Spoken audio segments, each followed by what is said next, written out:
Buenas noches, bienvenidos al Criminalista Nocturno.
El 30 de julio de 2015, David Aubel, de 40 años de edad, acudió a una ferretería que se encontraba a menos de 20 metros de distancia de la inmobiliaria en donde trabajaba como agente de bienes raíces. El sujeto entró y rápidamente se interesó por el funcionamiento de una herramienta, una sierra radial. Al encargado no le extrañó la compra, ni mucho menos se preocupó de que aquel hombre no supiera usarla, pues su funcionamiento no tiene muchas complicaciones. Únicamente se coloca el disco de corte y se aprieta correctamente para posteriormente encender el interruptor. Durante la charla, incluso aquel sujeto bromeó un poco y le advirtió al encargado que podía acortar su mano. Entre risas finalizó la compra, pidió cinta americana muy resistente y se marchó. Cuando sus vecinos lo vieron entrar con la sierra no les extrañó, pues recientemente habían realizado obras en su vivienda. David era un hombre bastante complicado y casi no hablaba con nadie. Menos de 24 horas después, un suceso inimaginable sacudiría a la pequeña localidad de Moraña, ya que un crimen horrendo fue reportado a las autoridades, sin imaginar el impacto que esto tendría. El Criminalista Nocturno. La mañana del 31 de julio, David envió una carta a su prima Pilar, en la cual se despedía argumentando que ya no podía aguantar más la situación. Había sido muy fuerte por mucho tiempo, pero la única solución que encontraba era acabar con su vida. Continuó diciendo que estaba agradecido con ella por siempre infundirle aliento y darle esperanza. La casa y las cosas que había dentro eran para ella, así como su auto. Concluyó diciendo: no te preguntes por qué no lo viste venir. Recuerda que soy muy buen actor. Después de leer la carta, Pilar se sintió desesperada e intentó comunicarse con él. Cuando éste le contestó, le dijo que la primera parte ya estaba hecha y que no lo buscara porque estaba de viaje con sus hijas en la ciudad portuguesa de Oporto. Aún así, su prima decidió acudir a la vivienda en compañía de su esposo e hijo. Al llegar al domicilio, no pudieron acceder a pesar de que ella tenía un juego de llaves. En primera, el auto de David estaba bloqueando el portón, y en segunda, las cerraduras estaban selladas con silicona. Todo en el lugar parecía muy sospechoso, así que Pilar le pidió a su hijo que rompiera una de las ventanas para poder entrar. Apenas el cristal cayó, pudieron darse cuenta de que las niñas yacían sin vida. También lograron escuchar gritos provenientes del baño de la casa. Al tratarse de un crimen, decidieron no entrar y llamaron a la Guardia Civil. Minutos antes de que Pilar llegara a la vivienda, David llamó a su expareja, que en esos momentos acababa de salir del banco. El sujeto le confesó que iba a asesinar a las niñas y que él iba a atentar contra su propia vida. Tras recibir la llamada, la mujer se desmayó en medio de la calle y fue asistida por una vecina. Con las pocas fuerzas que le quedaban, logró dar aviso a la Guardia Civil sobre lo que planeaba hacer su expareja. Apenas colgó, y un grupo de agentes se dirigieron al domicilio señalado, pero cuando los uniformados llegaron a la casa, ya era demasiado tarde. Lo que encontraron ahí impactó a toda la comunidad española. Los primeros en llegar al lugar fueron un par de agentes de la policía local, quienes lograron acceder al inmueble. En 2 de las habitaciones se encontraron los cuerpos de las 2 pequeñas. La menor de 4 años estaba sobre la cama cubierta con algunas sábanas, rodeada de un charco hemático, mientras que la mayor yacía sobre el suelo de otra habitación. Únicamente se apreciaban las piernas de la víctima, la cual había intentado huir. Era sorprendente la cantidad de sangre que encontraron en la habitación. De primer momento no sabían qué había ocurrido, pues estaban en shock. Al revisar por el lugar, se percataron que el baño estaba cerrado con llave. Cuando lograron entrar, encontraron a David semidesnudo, con la espalda apoyada en el suelo y una de las piernas dentro de la bañera. A simple vista se podía observar que se había autolesionado debido a los cortes en sus muñecas. Aparentemente, tras haber intentado quitarse la vida, se encontraba en estado de semi-inconsciencia y trataba de articular algunas palabras, pero no se entendía del todo. Junto a él estaba la sierra radial que había comprado hacía poco, así como una botella de ginebra y algunas pastillas. Rápidamente fue levantado y llevado en una camilla al Hospital Montecelo de Pontevedra, en donde fue atendido en el servicio de urgencias para que se le tratasen las heridas, las cuales presentaba una en cada muñeca, como si hubiera intentado cortarse las venas y otra en el cuello. Las heridas resultaron ser más superficiales de lo que se pensaba inicialmente. Se le realizaron varios análisis, dado que según fuentes médicas, cuando llegó presentaba síntomas evidentes de haber ingerido algo de alcohol y también pastillas.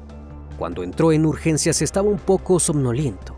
Una vez que despertó le preguntaron si se acordaba de lo que había hecho y respondió que no recordaba bien. Ya por la tarde fue dado de alta y trasladado a los calabozos de la comandancia de Pontevedra. Por otra parte, un equipo de psicólogos se trasladó al lugar para prestar asistencia a los familiares de las 2 pequeñas, especialmente a su madre, quien en esos momentos estaba devastada. Al lugar también se desplazó la alcaldesa de Moraña, Luisa Piñeiro, quien de igual forma se veía muy afectada, dado que conocía personalmente a los padres de las pequeñas y era amiga de la progenitora de las víctimas. Cerca de las 5 de la tarde, la comisión judicial decretaba el levantamiento de los cuerpos, mismos que fueron trasladados al Instituto Anatómico Forense de Pontevedra, donde se comunicó que tendrían los resultados de la necropsia al día siguiente, y poco después del mediodía, David Oubel sería puesto a disposición de la justicia. Nadie en la localidad podía comprender lo sucedido, especialmente después de que los vecinos los hubieran visto todavía el pasado domingo en la popular fiesta de Carnero. Pudieron observar cómo el padre jugaba felizmente con sus hijas. Incluso hay quienes mencionaron haber visto a los 3 juntos en la mañana de ese día, cerca de las 10 de la mañana, paseando en un parque cercano, poco antes de que se produjera el crimen. Nadie vio nada extraño, ni nada fuera de lo común, que pudiera ponerlos en alerta. La música en su casa comenzó a sonar como de costumbre, a todo volumen, razón por la cual ya había tenido problemas con algunos vecinos. Aproximadamente 1 hora y media después el ruido cesó, por lo que se sospecha fue cuando se habían perpetrado los hechos. David Oubel, de 40 años, y Rocío Vieites, de 37, ambos de Moraña, se conocieron hacía más de una década, cuando él regresó al pueblo con sus padres, ya jubilados, y su hermana del País Vasco, a donde habían emigrado. Desde que comenzó la relación, la familia de Rocío no estaban de acuerdo con que fueran pareja, pues veían que el sujeto era bastante arrogante y quería controlar su vida. Siempre sintió que era superior a Rocío. Aún así, a ella se le veía muy enamorada y no hizo caso al consejo de sus padres, por lo que la joven con el tiempo se apartó de sus progenitores durante bastantes años. Tiempo después decidieron contraer matrimonio y fruto del amor nacieron Candela y Amaya. La pareja se mudó a una casa antigua que él había comprado para restaurar, misma donde ocurrieron los hechos y que además días antes ya había puesto en venta. Esto porque en el vecindario nadie le quería y no les caía bien por su forma de ser. Cuando llegó al pueblo, David Oubel se dedicaba a administrar fincas y luego amplió la gestoría con una agencia inmobiliaria que atendía con su hermana. Los problemas en el matrimonio no tardaron en aparecer y fueron innumerables las veces que amenazó a su esposa con hacerle daño. Sin embargo, ella no le dio mayor importancia y pensaba que solo se trataba de arrebatos. David siempre trataba de dominar a Rocío, a la que al menos en una ocasión llegó a ponerle las manos en el cuello delante de varios familiares y a la que había amenazado con hacerle daño a sus hijas. El sujeto era violento y altivo. En una ocasión, fue denunciado por haber intentado estrangular a su médico de cabecera en la consulta del Centro de Salud de Moraña, una agresión que fue evitada por varias personas que presenciaron los hechos. Oubel pretendía que la doctora le firmase una baja. Como ésta se negó, la agredió. El incidente no pasó a mayores, porque lograron llamar a la Guardia Civil. La relación finalizó cuando de la nada, David decidió terminar de manera abrupta su matrimonio. Esto porque le confesó a su exesposa que mantenía una relación con un hombre, un sujeto que era dentista, en la localidad cercana de Cuntis. Aquella noticia impactó a Rocío, pero nunca había notado algún comportamiento extraño en Oubel. Luego de esto, su pareja le echó a la calle y ella se fue a vivir a un departamento con sus hijas. Un año después de esto, se divorciaron de mutuo acuerdo y ambos decidieron que lo mejor era compartir la custodia de sus hijas. A partir de entonces, la familia de Rocío volvió a retomar la relación con su hija y fueron su apoyo tras la separación. Ella había conseguido trabajar en casa y era traductora para la Seguridad Social. Quería dedicarles más tiempo a las pequeñas y ayudarles en las tareas que traían del colegio, sobre todo a la mayor, que participaba en varias actividades extraescolares, como patinaje y pintura. Por su parte, David decidió informarles a sus conocidos lo que había sucedido con su matrimonio y les dijo que se había enamorado de un hombre. Muchos le retiraron su amistad, dadas las circunstancias del hecho, pues para algunos no era forma de terminar la relación. En ese momento, él cambió sus amistades de toda la vida por otras relacionadas con su trabajo y su afición por los perros. En ese círculo llegó a formar parte en la organización de competiciones caninas. Para sus nuevos amigos, David era un sujeto como cualquier otro. En este punto no tenía que explicarle nada a nadie acerca de su orientación y podía vivir tranquilo sin sentirse atacado todo el tiempo. Las constantes fiestas que Oubel organizaba en su casa acabaron hace 3 meses en un altercado y una denuncia a la Guardia Civil, ya que los ruidos y la música tan alta era un motivo constante de discusión entre él y el vecindario. Un día le exigieron que bajara el volumen, pero él no hizo caso, así que uno de los vecinos acudió a su casa y le quitaron los fusibles de la luz. David llamó a un electricista pensando que tenía una avería, y cuando el técnico le confirmó que alguien había manipulado la corriente, avisó a los agentes y luego los vecinos acabaron denunciándole. Por esta y otras situaciones, no era bien visto en el vecindario. La relación que mantenía con su exesposa era muy tensa. Ella no soportaba verlo y quería alejarse de él. Meses antes le había comentado a David que tenía una oferta de trabajo para irse a Londres y se llevaría a las niñas con ella, pero el sujeto no lo tomó con buenos ojos y rechazó su propuesta. Aún así, las niñas pasaban los fines de semana con su padre e incluso conocían a la nueva pareja de su progenitor. 15 días antes de lo sucedido, las niñas fueron a la casa de su padre para pasar con él parte de sus vacaciones, coincidiendo con las fiestas patronales del pueblo. Un día antes, padre e hijas salieron de noche y estuvieron conviviendo con los amigos de su papá. Esa misma noche, David le envió un mensaje a un amigo donde le informó que estaba por terminar unas gestiones, pero que no lo vería hasta el viernes siguiente porque se iría de vacaciones. A la mañana siguiente, tenía que entregar a las niñas a su madre. Sin embargo, no lo hizo porque decidió asesinarlas. Amaya y Candela eran 2 niñas normales, muy educadas y risueñas, aficionadas a la pintura, al patinaje y a disfrutar de la vida en general. en qué momento aquel progenitor amoroso con ellas se transformó en un monstruo. Cuando fue trasladado al centro penitenciario de Alhama, Oubel había recuperado la conciencia. Se encontraba sobrio y en sus 5 sentidos. No obstante, su actitud llamó sumamente la atención. Aquello preocupó al personal de la cárcel, pues David actuaba como si nada hubiese pasado. Incluso se le veía muy altivo. Esa actitud lo condenó de inmediato, por lo que la institución solicitó un examen psiquiátrico y activó un protocolo de prevención para evitar que el sujeto se quitara la vida. Supuestamente, David Oubel asesinó a sus hijas para vengarse de su exmujer. Aquello resultó aterrador, incluso para los más expertos en la materia, dado que el individuo optó por vengarse de la manera más cruel posible. Los psiquiatras que examinaron a David concluyeron que era totalmente responsable de sus actos y que no presentaba ninguna enfermedad mental, sino un grave trastorno de personalidad antisocial.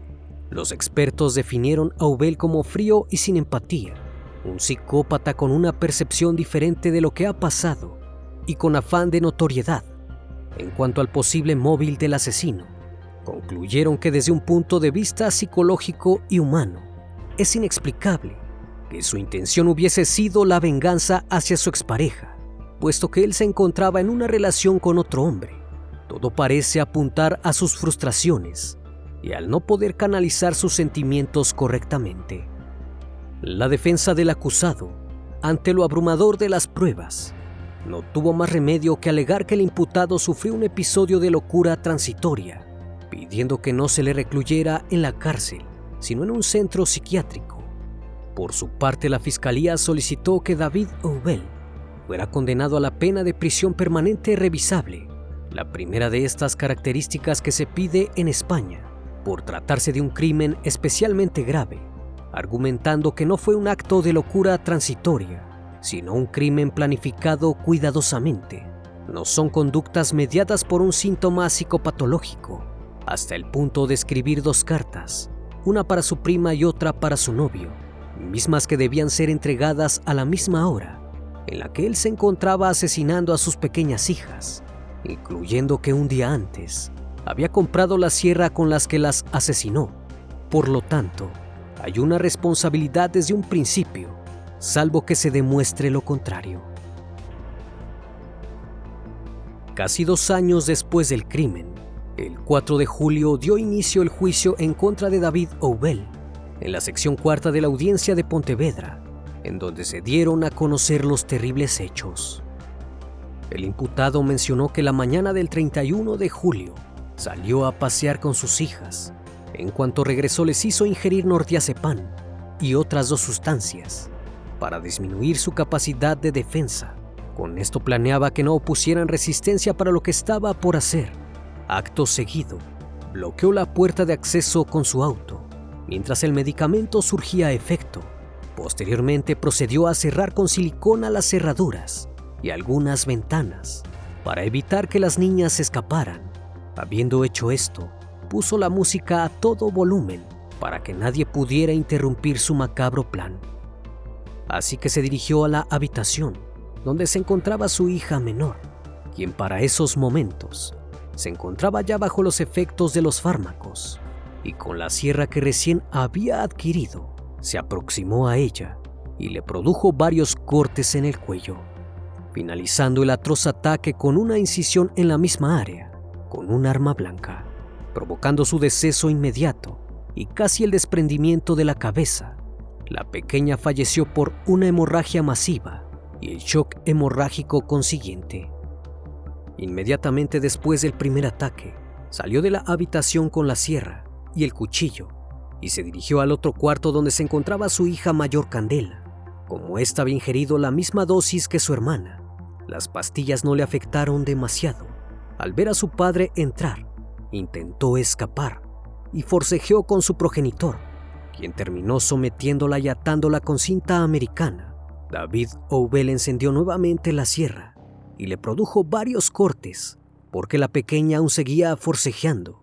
En un intento por escapar, logró librarse de la cinta americana con una de sus manos Trató de darse vuelta y huir, pero en ese momento su padre empujó fuertemente la sierra sobre su cuello y terminó asesinándola. El escenario era devastador. Las proyecciones hemáticas habían manchado las sábanas, el piso y las paredes. Las dos pequeñas fueron encontradas casi con la cabeza desprendida. A pesar de lo terrible que fue el crimen, cuando la policía arrestó a Ubel, este no presentó signos de arrepentimiento y actuaba como si nada malo hubiese pasado. Nadie se explica por qué este sujeto cometió semejante acto en contra de sus hijas. En los análisis que le practicaron, no encontraron rastro de que haya ingerido alguna sustancia al momento de cometer los asesinatos, por lo cual resulta más aterrador que haya estado lúcido en el instante que ocurrieron los hechos. Luego del juicio, el tribunal condenó a David Ubel, considerado responsable de 2 delitos de asesinato, cualificados con alevosía y concurriendo la agravante de parentesco, a la pena de prisión permanente revisable y una indemnización de 300.000 euros para su exesposa Rocío Vieites. La prisión permanente revisable es la pena máxima privativa de la libertad en España, en la que luego de pasar 25 o 35 años, la sentencia es revisada si el tribunal establece que el condenado cumple los requisitos para quedar en libertad condicional. Se establece un plazo para que esto se produzca y sea reinsertado a la sociedad. Por el contrario, si el condenado no cumple con los requisitos, puede pasar toda su vida en prisión. David Ubel fue el primer condenado a esta pena el 6 de julio de 2017, tras haber privado de la vida a sus 2 pequeñas hijas.